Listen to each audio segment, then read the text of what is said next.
Oh my. You look depressed. Do you mind if I take your picture?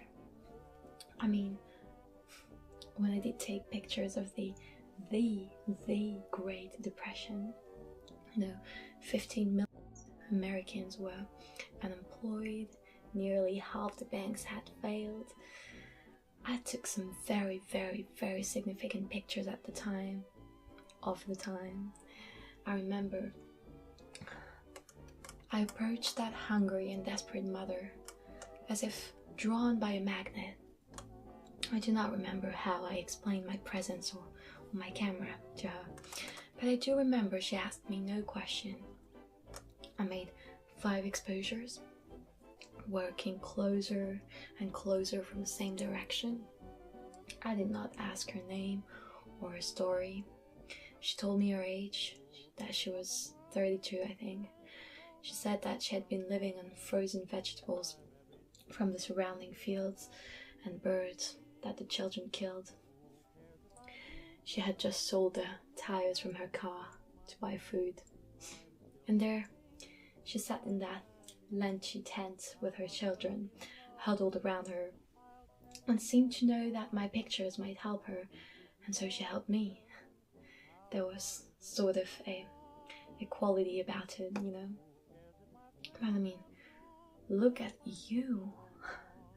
These dark circles, this helplessness, it's fascinating. But to be honest, the world's financial institutions are in even worse shape than in the 30s. It's ironic, don't you think? Businesses were bankrupted because the prices were too low back then, and today they will go bankrupt because the prices are too high. Why do you look like that? Is the irony of life making you depressed? Oh, hold that pose, hold that pose, hold that pose. There, okay.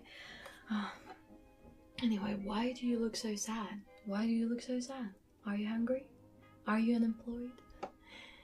You don't have to feed on birds, that's for sure. What did you eat today? Cheese strings. Interesting, interesting. I wonder if the government will let me publish your picture. I mean, most of my photographs were impounded by the army because they were considered too critical of the American government. Imagine when your picture is going out, It's not selling America's dream, or, it's not selling America. It's not selling the USA, that's for sure. Anyway, don't mind me. Just think about whatever you're thinking of now. Yeah, just don't mind me. What are you thinking of? The Kardashians. I do not know who they are, but you look quite saddened thinking about them. Okay, hold that look, hold that look. Okay, the things I see. Do you see them? Do you see things with your eyes? Do you? Seeing is more than a physiological phenomenon. We not only see with our eyes, but with all that we are and all that our culture is.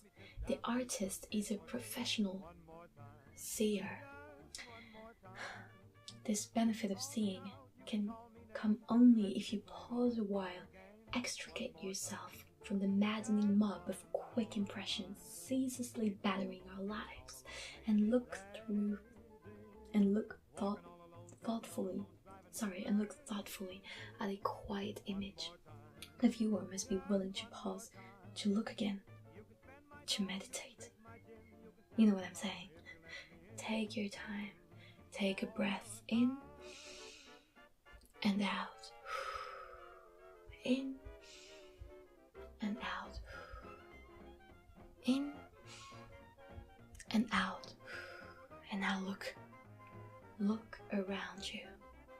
No, you're looking at your phone. Look around you, not down, around you. Look around you.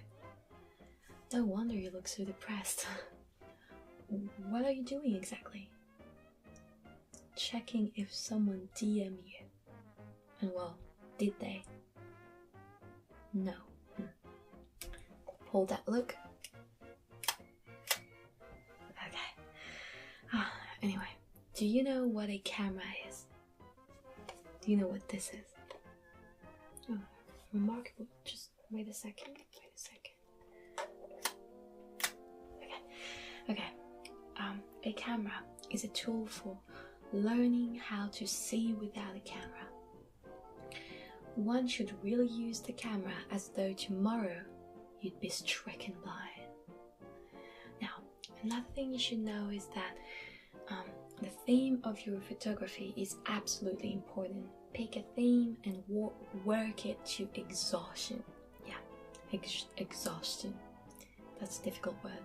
The subjects must be something you truly love or hate.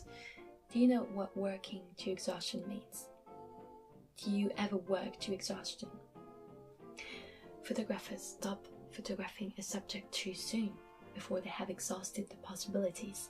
See, your depression shows endless possibilities. You are so depressed that it is genius.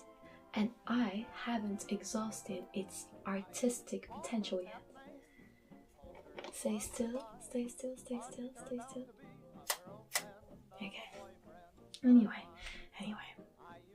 See, I believe in living with the camera, not using the camera, living with the camera.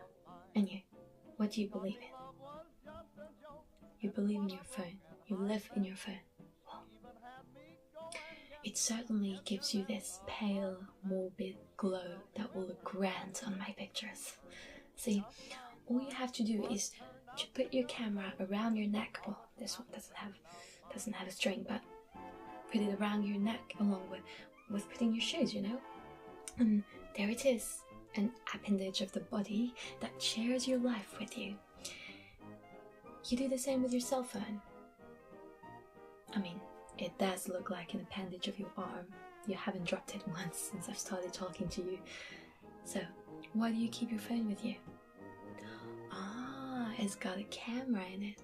Clever. What do you photograph? You take snaps. What is Snapchat?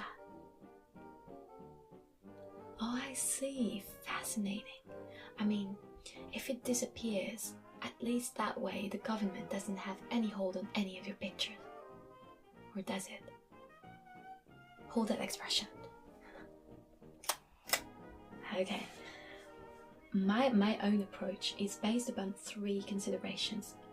First, hands off. Hands off, hands off.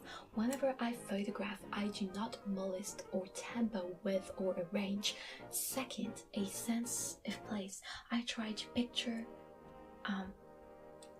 as part of its surrounding, is I try to see a picture as having roots, you know, like.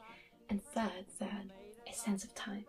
Whatever I photograph, I try to show it as having its position in the past or in the present, you know. Anyway, in your case, I guess it's in the future, you know, since I'm already dead and everything. But anyway, I think I am done with you. I think I have now exhausted the possibilities of your despair, and it seems I have exhausted you as well. So thank you for being my model, and you will soon see your portrait in my next exhibition. I think I will call it the Greater Depression. Yes. Goodbye.